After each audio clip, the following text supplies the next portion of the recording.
अब जैसा कि आप लोगों को पता है कि 26 मई को सिद्धार्थ पिठानी को अरेस्ट कर लिया गया और उसके बाद उनकी कस्टडी बढ़ती गई, उनको जुडिशियल कस्टडी में रख दिया गया। अब क्या कस्टडी उनकी बढ़ती है ये बात की बात है, लेकिन वहां पर जाने के बाद वो शादी का बहाना कर रहे हैं। लेकिन इसके बाद जिस तरह से समीर वानखेड़े जी जो कि एनसीबी के जोनल हेड हैं, उनका क्या बयान आया है वो मैं आपको बताऊंगा कि उनके तारक शहीद जो कि एडवोकेट हैं सिद्धार्थ पिठानी के, वो पूरी तरह से कोशिश कर रहे हैं कि किसी तरह से सिद्धार्थ पिठानी यहां से जमानत मिल जाए, निकल जाए। और फिर यह भी कह रहा है सिद्धार्थ पिठानी कि मैं निकलने के बाद, शादी करने के बाद मैं आकर के सरेंडर कर दूंगा। तो भैया ऐसा कभी होता है क्या? तो इस तरह की चीजें जो आप कर रहे हैं ये अपने आप में एक बचकाना बात है। लेकिन एनसीबी के जोनल हेड समीर वानखेड़े जी ने साफ कह दिया कि मुझे कोई फर्क नहीं पड़ता, मुझे इस बात के बारे में पता भी नहीं है, हमें तो बस ये पता था कि इसकी इंगेजमेंट हुई है जिससे हम लोगों ने ट्रेस किया था। लेकिन हमें क्या मतलब, हमें क्या फर्क पड़ता है कि इनकी शादी है या फिर इनकी जो भी चीजें हैं, हमें उससे कोई फर्क नहीं पड़ता।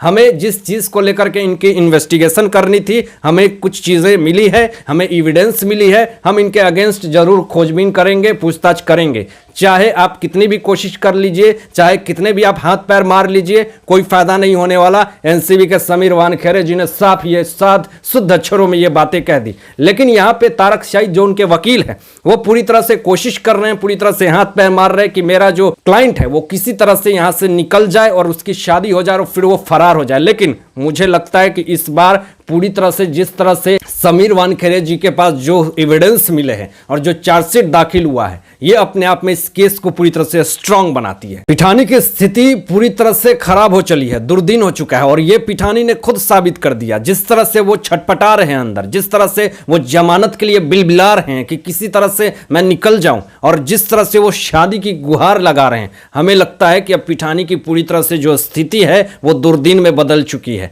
लेकिन देखना यह होगा कि जब इनकी जमानत होने की डेट आती है तो क्या वो डायरेक्ट जेल में जाते हैं या फिर इनकी कस्टडी बढ़ा दी जाती है, इस पे से तो हमारी नजर रहेगी। लेकिन जिस तरह से पिठानी अब अपने आप में एक मकड़ी के जाल में फंसते हुए दिख रहे हैं और हर रोज एक नए खुलासे कर रहे हैं, और जिस तरह से वो नए चाल और पासा फेंक रहे हैं, लेकिन उन सब चीजों में वो असफल हो रहे हैं, तो देखना यह होगा कि आने वाला कदम एनसीबी का कौन सा बड़ा कदम होता है और क्या मुश्किलें फिर से बढ़ेंगी सिद्धार्थ पिठानी को और तारक शहीद जो उनके वकील हैं, क्या उनकी जीत होती है इस चीज में। लेकिन मुझे नहीं लगता, जिस तरह से उनके ऊपर आरोप लगे हैं, जिससे उन पर पूरी तरह से चार्ज लगी है, हमें नहीं लगता कि सिद्धार्थ पिठानी को अब वहां से बेल मिलेगी। जमानत भी नहीं मिल सकती है और उनकी कस्टडी भी बढ़ेगी, नहीं तो डायरेक्ट वो जेल में जाएंगे।